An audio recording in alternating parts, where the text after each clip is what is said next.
Estás escuchando Milenio 3 por Aluka Nanica. Iniciamos la segunda hora de Milenio 3, ya sabéis, de 1 a 4 los sábados con un sinfín de informaciones, y es que se monta tal tertulia afuera, en la mítica terraza de la cadena SER. Estábamos todos juntos debatiendo, y ahora es que Juanje está junto a David Zurdo mirando la pantalla. Juanje, ¿por qué lo estabas mirando? Te quedas alucinado, ¿no? ¿Qué es lo que ves? Porque tú no lo habías visto hasta ahora. No lo había visto, y entonces pues tenía una curiosidad tremenda. Entonces lo que estoy viendo es como unos 30, 40 gráficos, no sé, que van oscilando pues cada medio segundo o un segundo, y algunos de ellos alcanzan un color rojo, como decía David, pero lo que vemos es normal, porque solamente muy pocos de ellos alcanzan un color rojo, de forma de que lo que vemos, entiendo, que es esas caras y cruces, como decía David, pero dentro de una numeración lógica, sí. ¿Has visto el ordenador que tiene ID 228, que imagino que será el ordenador, la computadora tal? De repente ha saltado una gráfica que casi llega al tope, quiere decir, ha habido una alteración de algo. Claro, imagínate los 60 ordenadores que hay ahí a la vez, ¿no? En rojo, que es lo que pudo pasar. Vamos a ver con preguntas, gracias Juanje, que no ha podido aguantar, y se ha tenido que ir de un lado a otro del estudio para ver qué pasaba. Y es normal, porque a mucha gente le estará pasando exactamente lo mismo. Carmen. Pues sí, la verdad es que hay muchísimas preguntas, porque yo tampoco llego a enterarme muy bien de cómo los ordenadores, yo lo estaba comentando en el pasillo, pueden detectar de verdad las emociones, como algo que tenemos en nuestras casas y que es una máquina puede detectarnos a nosotros. Bueno, no detectan las emociones. Cuando, por ejemplo, pulsamos la tecla de un piano, el piano, nuestro dedo no está haciendo sonar la cuerda, pero algo indirectamente hace que la cuerda suene, un martillete que le da un golpe. Podemos decir que lo que está haciendo esta red es detectar que hay un cambio, una variación, y que nosotros vemos que tiene una correlación o una relación con las emociones. Y eso es lo que se estudia. Sí, pero yo pienso además que es un concepto muy ancestral, que es como el del prana hindú, como el chi en China, como el ki en Japón, o si lo ponemos en el siglo XX, digamos que es la fuerza en la guerra de las galaxias, que lo copió precisamente George Lucas de ahí, ese concepto.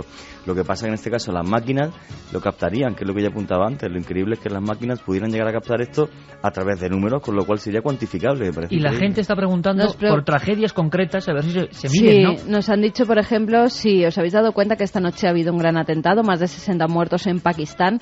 ¿Tendrá algo que ver con esas barras rojas que estáis viendo? Bueno, la verdad es que las barras rojas que estamos viendo ahora mismo no son significativas por un motivo, porque van subiendo y bajando y no se quedan en una sola posición. O sea que, por ejemplo, el 11S, el 11M o el tsunami se quedaban rojas. Sí, se quedaban rojas. La cuestión es la siguiente. Estoy imaginando a Roger Nelson o a los que tienen los ordenadores cuando encienden y ven eso. Sí, bueno, él... Y serían los primeros en saber que algo podía ocurrir. Bueno, él ese día estaba escribiendo, por lo visto, unos emails en respuesta, pues lo típico, llegar a la oficina por la mañana y responder a las personas que le han escrito durante esas horas de diferentes partes del mundo y después enterarse de los atentados, comprobar los gráficos y ver que había habido esa variación. A posteriori. Él a posteriori, porque ya digo que justamente sucedió en ese momento en el que en esa zona horaria, pues que para nosotros ya era bien entrado el día, pero para Estados Unidos era recién empezado la mañana, pues no se habían detectado porque tampoco se estaban... Quiero decir, no hay una red ahora mismo de personas que estén vigilando eso, porque lo más que se puede saber es que la variación se está produciendo. Eso es lo único. En la propia página web del proyecto se pueden ver algunos de los gráficos que han sido pues cortados para que se vea dónde han sido las variaciones y ver hasta qué punto han sido graves. ¿Hay algún archivo donde se acumulan informaciones de otro tiempo para poder consultar cuál era el estado de la pantalla en tal momento? Sí, en la página principal que hemos dicho, si alguien va explorando por ahí, va encontrando artículos, explicaciones de cómo funciona el proyecto, etcétera, etcétera. Ahí toda la información, ya digo que es pública. Está para que todo el mundo la pueda tener. Habíamos dejado el asunto con Carmen. Nos preguntan también si alguna vez se ha disparado la estadística sin que haya ocurrido nada emocional a nivel global. Qué interesante. Bueno, la verdad es que hay una serie de variaciones que se pueden deber a la estadística, también se evalúan. Que sepamos, que igual se ha ocultado, ¿no? Sí, por ejemplo, podría ser algún caso de ya hace años, algún gran terremoto en China, que sabéis que bueno, pues fue ocultado hasta tiempo después. Las variaciones sí se dan, es decir... ¿El último terremoto de China? Sí, claro, por supuesto. Ya digo, cuando hay muertes por medio, siempre hay variaciones. Lo cierto también es que, como estamos en una época globalizada, por ejemplo, un atentado como el de Pakistán de hoy, quizás se ha convertido, por desgracia, ya en algo casi común. Y no produce el mismo impacto. Altera, claro, no altera tanto como otros hechos, como el que comentaba Santi, por ejemplo, incluso la muerte del Papa, que no es un hecho ni triste ni no triste. Es decir, una persona mayor que llega al final de su vida, pues se puede decir que es normal. Pero sí que produce un impacto emocional en los fieles y en general en todo el mundo. Si me permites, Carmen comentaba antes cómo pueden detectar cómo pueden las máquinas captar. Últimamente se están haciendo desde muchas universidades muy prestigiosas trabajos sobre lo que se llaman interfaces cerebro-computadora. Es decir, máquinas que son capaces de leer ondas cerebrales que emergen del cerebro y que las interpreta mediante también programas muy complejos. Es decir, la interfaz como tal no es lo complejo, sino el programa informático que interpreta las señales. Y al parecer en China han llegado, no como por ejemplo en España, en la Universidad de Málaga por ejemplo, tienen un departamento que se dedica a ello y que consiguen controlar un pequeño videojuego de un coche que se controla con la mente, sin tocarlo. Sin embargo, en China, al parecer han conseguido hacer una comunicación de palabras, una comunicación casi telepática, de palabras sencillas entre dos personas que estaban a gran distancia, sin hablar, por supuesto, solamente con sus pensamientos.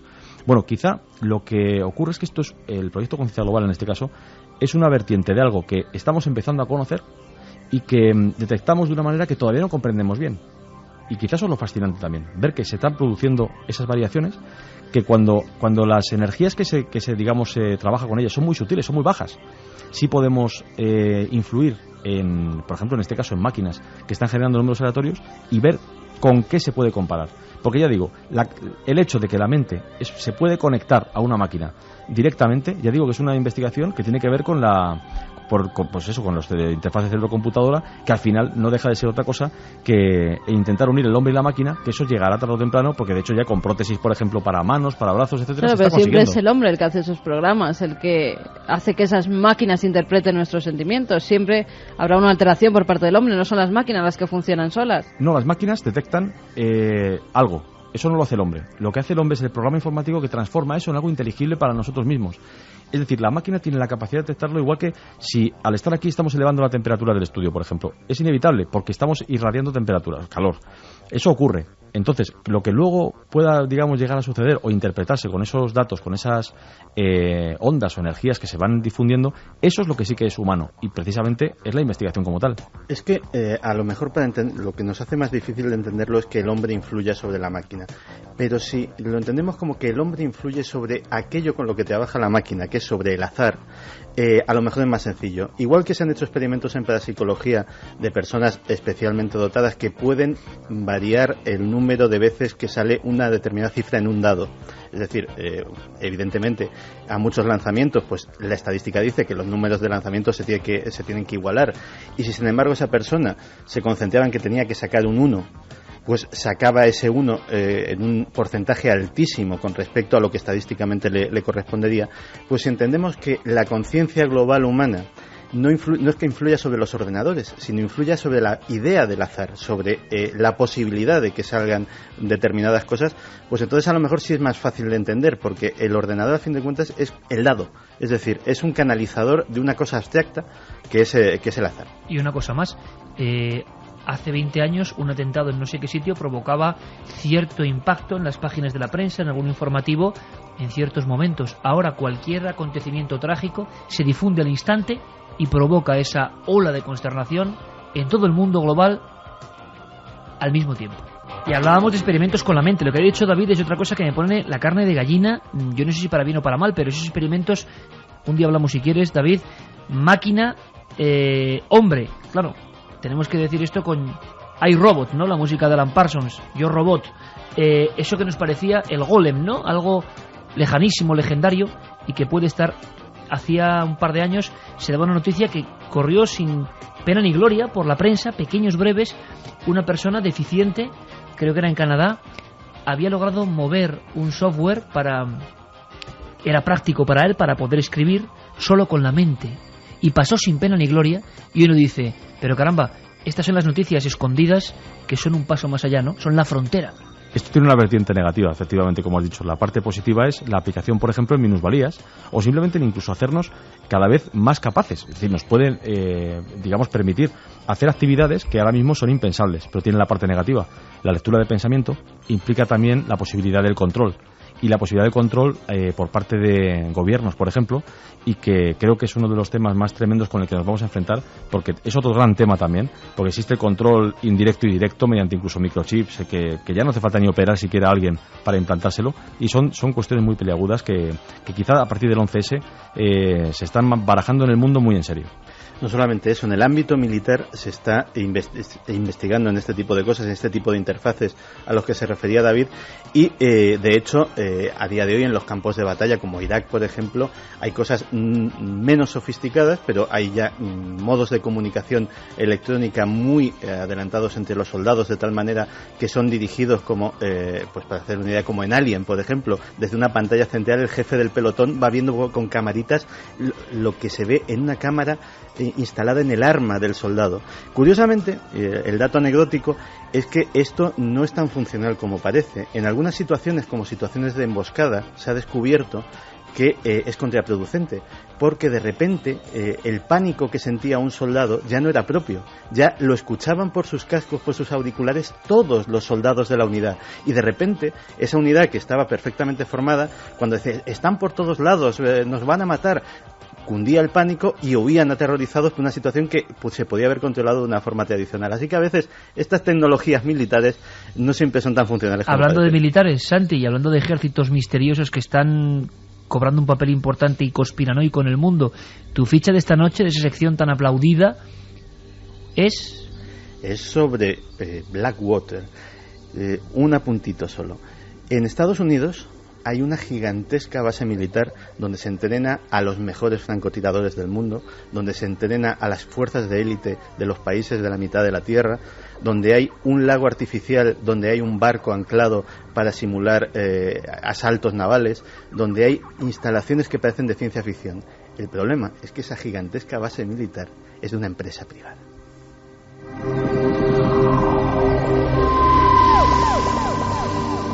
Vamos a divertirnos y a estremecernos. Y estábamos con... ¿me dices, sí, Juanje? Quería comentar una cosa, que es que lo que dice Santi no es ciencia ficción, y es que tengo aquí una noticia que ha salido esta semana, que la Universidad de California acaba de recibir $4 millones del ejército norteamericano para el doctor Zemura, exactamente, el director del Departamento de Ciencias Cognitivas, para desarrollar un equipo de telepatía entre soldados de forma artificial. Telepatía entre soldados. Sí, entonces acaban de recibir 4 millones, es un proyecto que es en parte privado para los militares, de forma que en el campo de batalla estos cascos que se van a poner puedan utilizar una serie de palabras clave, como por ejemplo huir, disparar, vete a la esquina, una serie de palabras clave que recoja una máquina y le envíe de forma telepática a otro soldado, y luego también, digamos, tiene una parte lúdica para personas que tienen discapacidad mental. Pero bueno, no es ciencia ficción, ha sido esta semana doctor Zemura, Universidad de California, $4 millones que da el ejército norteamericano.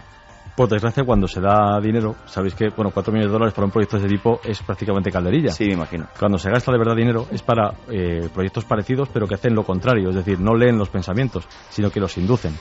Que eso sí es un arma verdaderamente importante que se ha ensayado al parecer ya en Irak. Asombrado estoy, menudo repaso por la mente y la máquina y sus infinitas posibilidades buenas y malas. Cielo e infierno, ¿no? Estábamos en ese proceso muy íntimo, pero que se convierte en público cuando se publica por medio de hospitales investigación sobre esa última frontera, ¿no? La mente, la muerte, la consciencia. Y nos quedábamos con algunos testimonios, pero también incluso vamos a escuchar al doctor que está coordinando esta operación, que nos parece ya, o sea, está pasando todo esta semana, es increíble.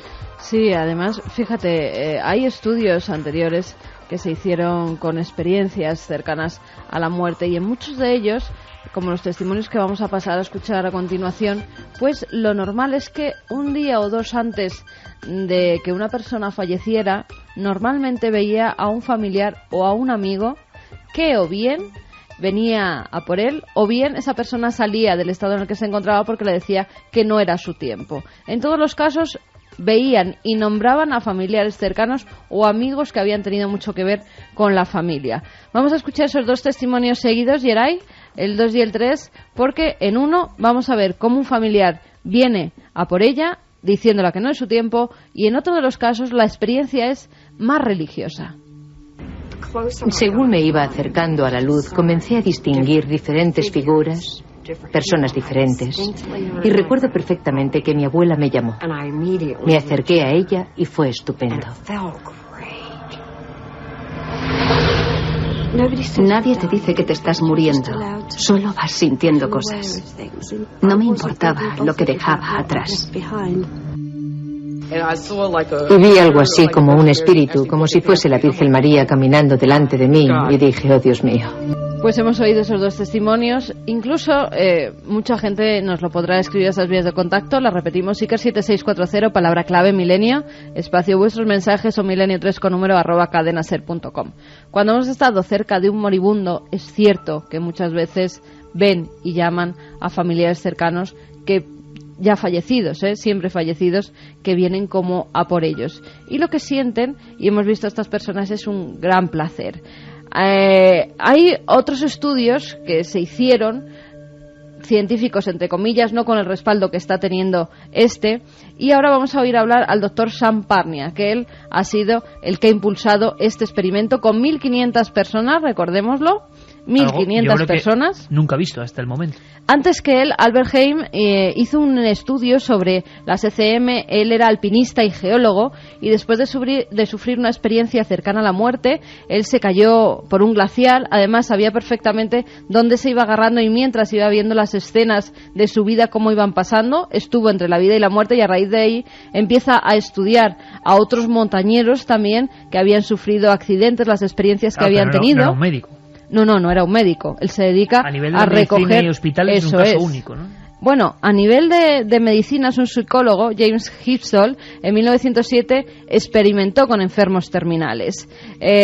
Precisamente él sí que es el que recoge el primero, como un día o dos antes de morir llaman a esos familiares. Es el primero el que recoge esos testimonios de familiares cercanos que vienen a por las personas moribundas. Pero ahora lo que están implicados son muchos hospitales del Reino Unido y también de Estados Unidos, con lo cual es un fenómeno que no se había producido nunca. Todo impulsado, vamos a escucharle por el doctor Sam Parnia, que nos habla en uno de los primeros de los cortes sobre este estudio científico. ¿Por qué lo lleva a cabo? Hasta el año 1997 había muy pocos datos procedentes de estudios con un objetivo científico, y una de las cosas que queríamos hacer era que el estudio de las experiencias cercanas a la muerte dejaran de ser simples debates teóricos y se convirtieran en ciencia objetiva. Así que pusimos en marcha el primer estudio sobre pacientes con paro cardíaco e investigamos cosas como la falta de oxígeno, que no se había hecho hasta entonces, los medicamentos que pudieran estar tomando, su situación psicológica personal y sus creencias religiosas. Pasa de ser parapsicología, malentendida, porque parapsicología es como decir que esto no sirve para nada, ¿no? Que esto no es científico. Cuando ya los médicos se ponen a investigar, entonces ya sí que le dan seriedad al asunto. Pero él nos habla de qué es la muerte clínica para él y cómo empiezan a investigar cuando los pacientes se encuentran en esa muerte clínica. La expresión cercana a la muerte es muy amplia, es muy difícil de definir, así que decidimos estudiar a un grupo de personas que objetiva y científicamente habían estado muertas. Según la práctica médica, la definición de muerte clínica es la de una persona sin latido cardíaco ni respiración, cuyo cerebro ha dejado de funcionar. Y si observamos lo que le ocurre a un paciente durante un paro cardíaco, cumple los primeros dos criterios según esta definición, y en pocos segundos su cerebro también deja de funcionar. Y ese es el modelo más adecuado para estudiar el proceso de la muerte. Nos habla también de los testimonios que él ha podido recoger, cómo describen lo que estaban viviendo, incluso como muchos de ellos ven cómo les están haciendo la resucitación, cómo están bombeando su corazón para que vuelvan a la vida. Es muy difícil definir exactamente cuándo ocurre, porque los recuerdos pueden producirse en un instante y es imposible durante un paro cardíaco establecer el momento exacto. Pero lo que sí nos ayudará a establecerlo es cuando la gente describe experiencias fuera del cuerpo, hechos específicos que han estado ocurriendo durante un paro cardíaco comprobado por el equipo médico. Por ejemplo, un paciente puede describir detalles que estaban ocurriendo durante la media hora que duró su resucitación cardíaca. Y para poder demostrar realmente lo que les está ocurriendo a estas personas y comprobarlo de manera objetiva, necesitamos revisar estos casos concretos.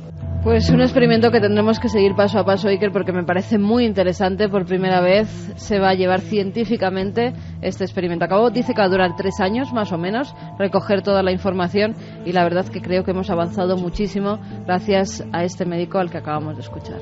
Impresionante historia, están coincidiendo varios experimentos realmente que darán que hablar, creemos. Nosotros mañana hacemos el nuestro, por si acaso, con David Zurdo, con psicólogos, con monitorización, presencia, sexto sentido. Vamos a ver qué surge, vamos a ver qué sale. Mañana lo veremos y lo viviremos en Cuarto Milenio. Pero esto tiene que seguir, y hay muchas cosas, muchísimas, podéis disfrutar de ellas, por ejemplo, de la lectura. La lectura es importante. Tenemos dos amigos, van a ir pasando muchos, que nos recomiendan o dan su voto de calidad, porque esta noche comienza de alguna forma la carrera por esos 7 grandes libros del misterio. Mira, Juanje no lo he dicho y David tampoco. Voy a aprovechar que están aquí para preguntarles su libro del misterio. Primero escuchamos a nuestro querido compañero Eric Frattini y después a José Lesta. Yo propondría dos libros míos. Uno es CIA, Joyas de Familia, de Ediciones Martínez Roca, en donde relato las operaciones encubiertas que violaron la Constitución americana entre 1959 y 1972. Y el segundo libro que propondría sería La Santa Alianza, 5 siglos de espionaje vaticano, editado por Espasa Calpe, en donde relato toda la historia del servicio de espionaje papal, del servicio de espionaje del Estado Vaticano, entre 1566 hasta las últimas operaciones realizadas durante el pontificado de Juan Pablo II. Esos serían los dos libros que yo recomendaría. Bueno, pues un comentario que desde luego no tiene precio, ¿eh? Eric Frattini se recomienda a sí mismo. Lo que no tiene es abuela, Eric Frattini, que no tiene precio. La verdad es que es sincero. Ahora, claro, Eric, siendo como ¿es una broma o no? Yo creo que no se ha enterado bien, o sea, o quiero pensar bien de Eric, porque es buen amigo y tal, pero vamos, se yo entiendo... perfectamente, se entera perfectamente, no tanto tiene pelo porque es calvo como yo, pero bueno, que tampoco es una deshonra, pero aparte de eso, bueno, yo pienso que se ha confundido, no creo que nadie se vote a sí mismo. David Zurdo, tu libro... El que votarías, porque vamos a elegir los 7 libros del misterio. Es importantísimo, 50 personas, 40-50, podrán venir aquí a la noche milenaria, el encuentro de amigos, y están votando, y ahora Carlos y Fermín nos irán dando datos concretos al final de esta hora. Habrá 2 conexiones puntuales de cómo va el ranking ya. ¿Tú qué libro? El libro que te ha marcado, para ti el más importante, hay que dar un voto. ¿A qué libro, qué autor? Es que claro, hay tantísimas historias que, sí, claro, muchas que siempre, no son de ¿no? misterio, y muchas que no son de misterio. Bueno, pero tiene que ser de nuestros temas. Claro, no, pero a veces nos ayudan a imaginar precisamente el misterio. Te temo, a ver qué vas a decir. Einstein, por ejemplo, pero yo recomendaría ahora mismo, por ejemplo, sobre todo por el último capítulo, casi el epílogo, La ruta prohibida de Javier Sierra. La ruta prohibida de Javier Sierra. Sí, porque al final, cuando él explica una experiencia propia en su juventud final, sí, y cómo lo explica además, creo que eso transmite el verdadero deseo de descubrir cosas que no están al alcance, digamos, de nuestra vista normal. Pues ya viendo lo que ha hecho Eric Frattini, pensé que ibas a decir La Señal o algo así. No, por favor, no. Que saldrá en breve La Señal, ¿verdad? En Plaza Janés. Sí, 3 de octubre, sale ya muy poquito tiempo. Seguro que es un éxito y tiene que ver con el proyecto Conciencia Global. El voto de calidad de David Zurdo para un colega, para un buen amigo, para Javier Sierra. Juanje Vallejo. Yo no lo dudo, dioses, tumbas y sabios de Cyrano, porque es el libro que me descubrió para mí el placer de la arqueología y de viajar, y pienso que es el libro que revolucionó la arqueología en el sentido de hacer que la historia, la arqueología y el viaje sean divertidos, amenos para todo el mundo. Pues ahora poco a poco le voy a ir pidiendo a Geray, antes de escuchar vuestros testimonios, ya sabéis que sorteamos esas entradas, 5 entradas dobles para que vayan con su pareja, con su amigo, con quien quiera.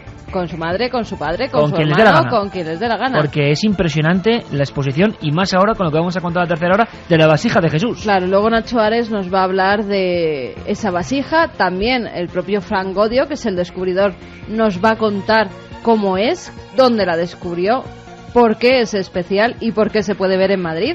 Van a poderla ver en Madrid. Nosotros cuando estuvimos en la exposición todavía no estaba. O sea que los ganadores de esas 5 entradas van a ser unos privilegiados.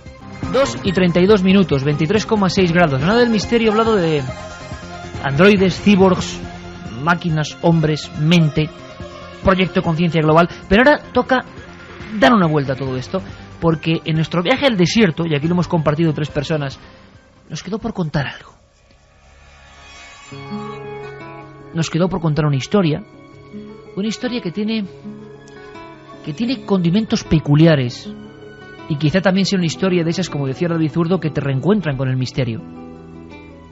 En una de esas salitreras abandonadas de las que hablábamos hace un par de semanas, en esas donde de repente había un zapato doblado y corroído por el salitre de un niño como último testimonio de una forma de vida, en esas donde solo quedan las maquinarias herrumbrosas, donde se ve, por ejemplo, un campo de fútbol, donde hace quizás 60 años que se disputó el último partido entre niños. En ese mundo de los 137 pueblos salitreros que se abandonaron de inmediato, nos contaron muchas historias, y os contamos solo algunas.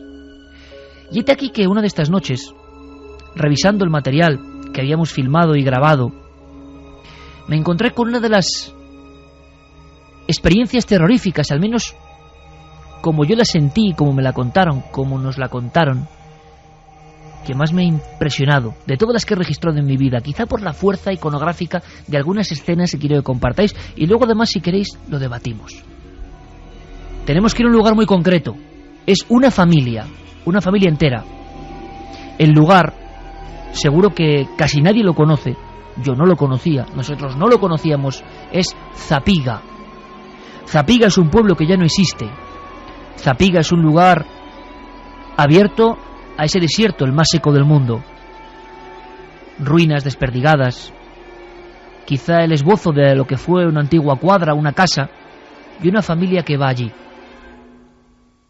Grabamos a esta familia que vive en la zona y que recordaba con terror lo que pasó aquella noche. Y a mí me gustaría que quizá, ¿por qué no?, porque es un sentimiento humano, también forma parte de nuestra conciencia global, experimentemos ese miedo. A mí me lo dio, me impresionó más bien escuchar su historia. A ver qué pensáis vosotros. Es hora de regresar a los desiertos para narrar una historia terrorífica. Una historia que se nos cruzó en el camino de forma imprevista. En una vieja aldea muerta, nos la contaron con la emoción y el miedo aún latiendo en la voz. Y así la registramos. Es la vivencia de una familia que sintió el terror profundo de lo sobrenatural en una noche que jamás podrán olvidar. Tenemos que viajar miles de kilómetros para visualizar Zapiga, ruinas que hoy son esqueleto de lo que antes fue un pueblo industrial y próspero. Muros de adobe donde ya nadie se detiene. Muros donde anida un silencio extraño. Ellos tuvieron la mala suerte de elegir precisamente este enclave para pasar una madrugada mirando a las estrellas. Era una casa en uno de esos poblados salitreros. Había un candil y todavía vivía una pareja, 2 personas. Uno de ellos era Reinaldo, un hombre que ejerce el periodismo, que incluso hacía una crónica local, La Voz de la Pampa, y que era un absoluto conocedor de aquel desierto. Llevaba 35 años recorriéndolo. Cuando yo le preguntaba si había sufrido alguna experiencia como tantos otros visitantes de la zona, que hablaban de encuentros con lo extraño, con lo sobrenatural, él contó algunas cosas y dijo que sí, que algunas personas en esos poblados habían visto apariciones fugaces, visiones. Y él me dijo, yo ver no he visto. Y por lo tanto yo zanjé la conversación. Pensé que decir no he visto quiere decir no he vivido. Qué equivocado estaba. Porque a veces en el tema del misterio no hace falta ver una figura antropomorfa. Basta con sentirla. Porque uno, cuando le ocurre, tiene muy claro que algo está ahí, algo desconocido. La historia de Reinaldo comienza con toda su familia. Son 5 personas, 3 son niños pequeños. La idea, observar las estrellas con un telescopio. Para eso, qué mejor que los cielos estrellados del norte de Chile, de Atacama. Y yo no sé si por azar o no, hoy que hemos hablado del azar, se desviaron en el kilómetro 117 y tomaron una pista de tierra donde hace mucho tiempo que no se adentra nadie. Nadie pasa por allí. Por eso quizá la imagen de ese típico coche americano, ranchera, de los años 70, voluminoso, pesado, tenía que impresionar a los animales, a los pocos que corretearían por esa zona, la más seca del mundo. ¿Por qué eligió Zapiga? Todavía no lo sabe bien, porque era un lugar que de verdad no le gustaba.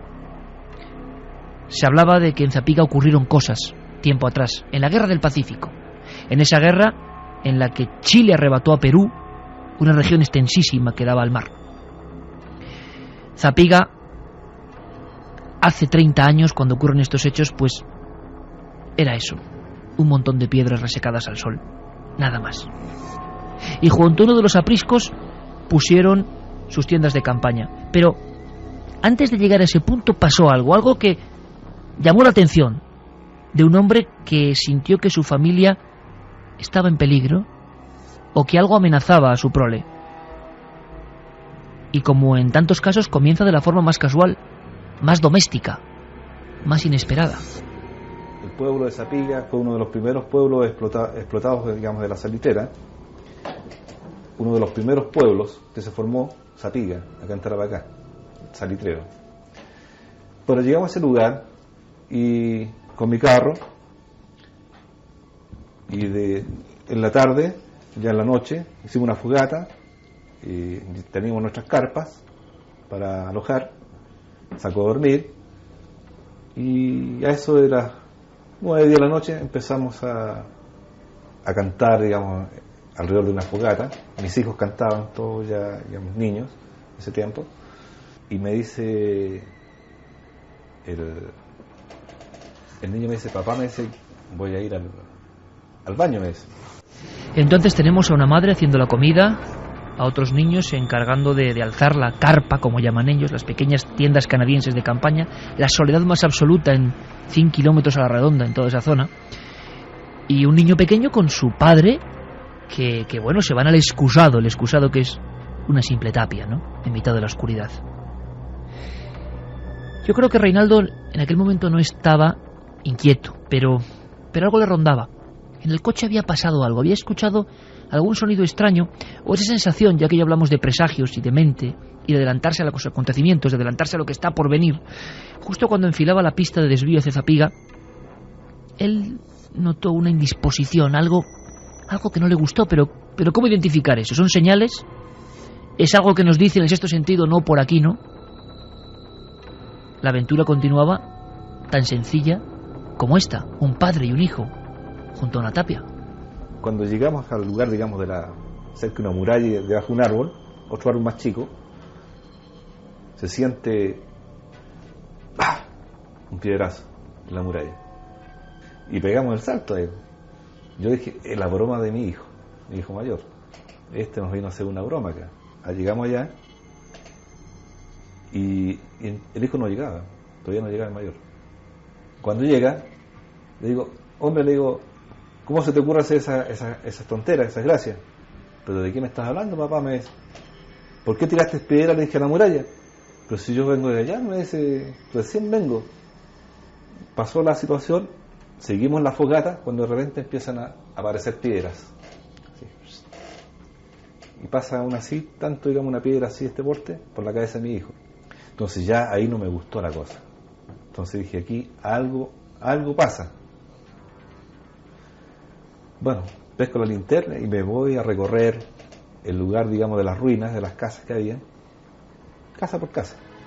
Hay que imaginar a ese padre con su familia, no quiere alertar al resto del grupo, pero ve una serie de piedras que incluso parecían querer agredirles. Por lo tanto, primera conclusión lógica, alguien está aquí, está vigilándonos, pueden ser bandidos, era una zona peligrosa en el Chile de los años 70, sin duda alguna, y podemos estar a punto de sufrir un secuestro o incluso algo peor.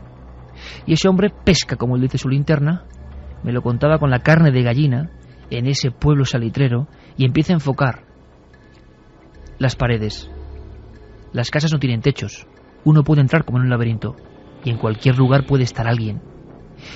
Y Reinaldo me contaba que no veía nada, me prometió que no vio nada, pero no se sentía solo. Y entonces pasó algo asombroso y que tiene una gran fuerza. Por lo menos yo lo viví así cuando me lo contaban. Veía un hombre muerto de miedo. 50 metros a la redonda, no vi nada. Volví, nos sentamos, conversamos, y nuevamente otro piedrazo. Ya dije yo, pesqué el auto, fui al auto, lo moví, recorrí como 100 metros alrededor, no veía un alma, todo oscuro de noche. Empezamos a recoger los platos, las cosas que habíamos dejado encima para guardarlas. Y a los niños los mandé a la carpa para que se puedan acostar, y llega el mayor corriendo. Papá, me dice, están pateando el auto.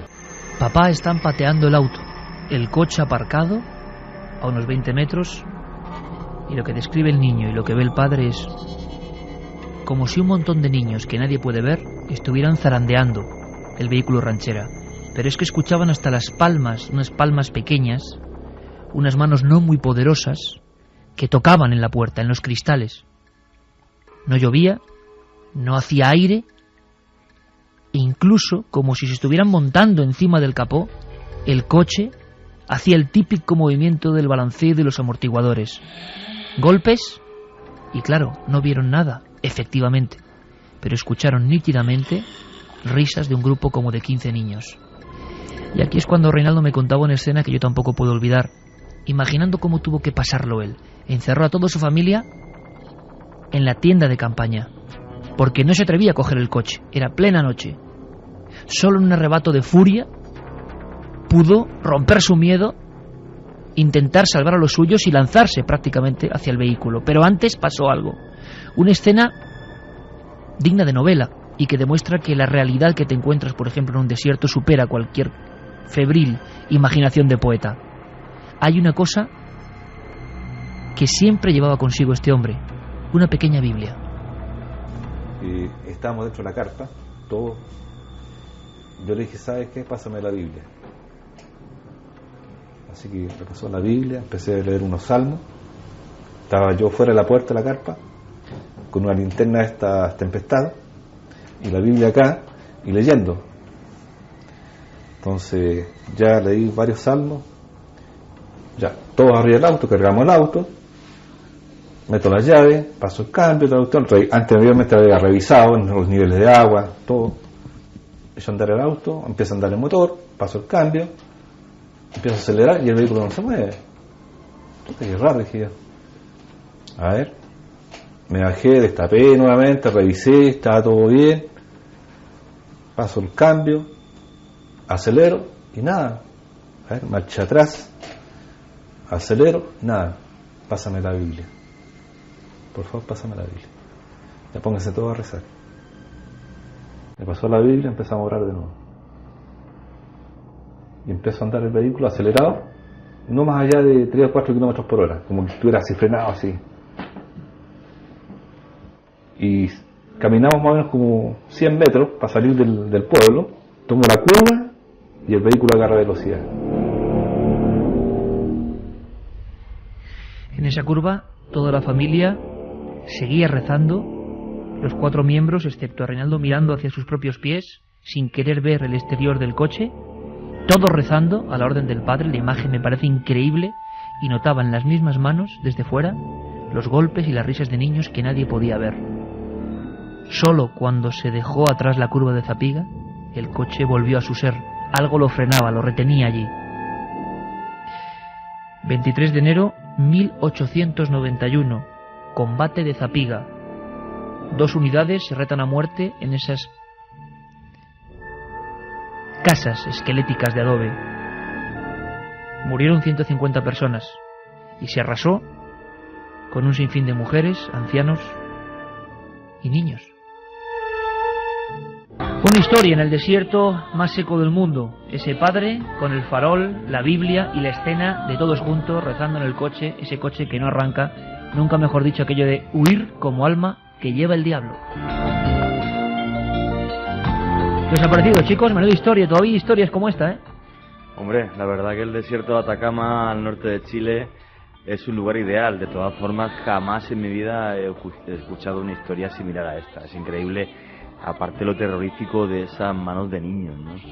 Aparte que tú lo narras de una forma increíble, no es peloteo de que seas mi jefe. Pero... Soy tu amigo, chaval, soy tu jefe. Eso sí es verdad, y me lo has demostrado muchas veces.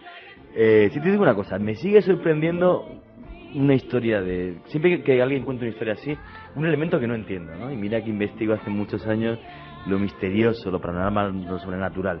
Y es que yo, que no soy cristiano, yo no creo que la Biblia, obviamente, sea capaz de echar a los fantasmas. Y sin embargo lo consigue, no sé cómo ni de qué forma. Igual es una cuestión de fe mental más que religiosa, como estábamos hablando, sí, conjunción mental en algo. Es lo que yo opino. Pienso que si este señor fuera musulmán, posiblemente recitando una sura del Corán hubiera conseguido lo mismo, y tampoco soy musulmán.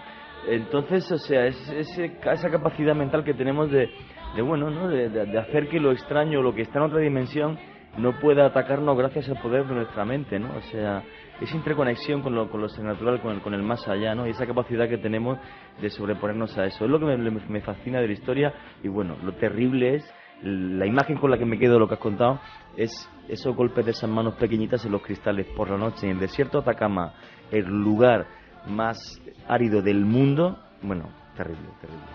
Muchas veces no somos conscientes de que estamos arropados de un manto que nos hemos hecho, de un manto de electricidad, de comodidades, de ladrillos. Pero a veces cuando conduces por una carretera secundaria, sin luz, de noche, te das cuenta de que lo único que te separa de tus miedos ancestrales, de ese cosa atávica que llevamos desde el Neolítico arrastrando y que está ahí, son las luces de tu coche. Y fuera solo está la oscuridad. Y en esa oscuridad no quieres pensar en ello, pero está con un poder hipnótico todo lo que temes. Y claro, uno piensa, ¿y qué pasa si eso de repente falla?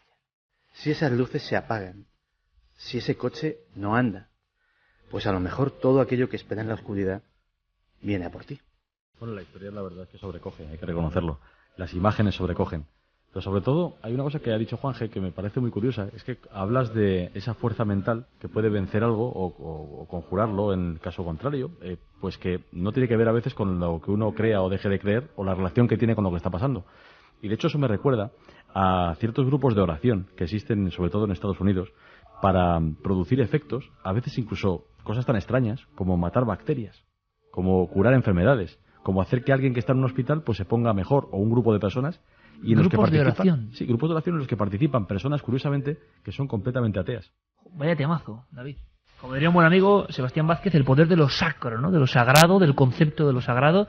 Claro, en una historia, ¿eh? La de Zapiga, ¿eh? Y luego lo que había pasado en ese lugar, el llamado combate de Zapiga. Tal vez no sabía que allí siguen estando los cuerpos de muchos de esos soldados que perdieron la vida. Cuerpos que niños, además han sido profanados. Tumbas que se pueden ver, incluso las fotografías de cómo han sido abiertos esos ataúdes en último intento de robar lo que fuera a esas personas que habían perdido la vida luchando, personas de su propio país, ¿no? Que habían perdido la vida luchando por él. Y ahí siguen tirados en medio del desierto porque están así. Y los ataúdes bien abiertos, profanados sus cuerpos, los huesos esparcidos por toda esa zona.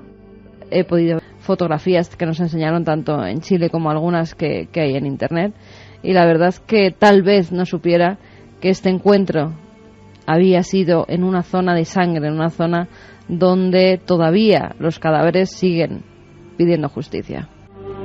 Ahora Peter Geray que cierre la música por completo porque vienen unos sonidos aztecas, y tienen un sentido, tienen un auténtico sentido. Y vais a saber por qué. Primero, por favor, escuchad con toda la atención. Esto es un sonido que viene de lo remoto del tiempo, muy atrás en el tiempo. Y ahora parece que tienen facultades o misterios que queremos descifrar. Escuchad.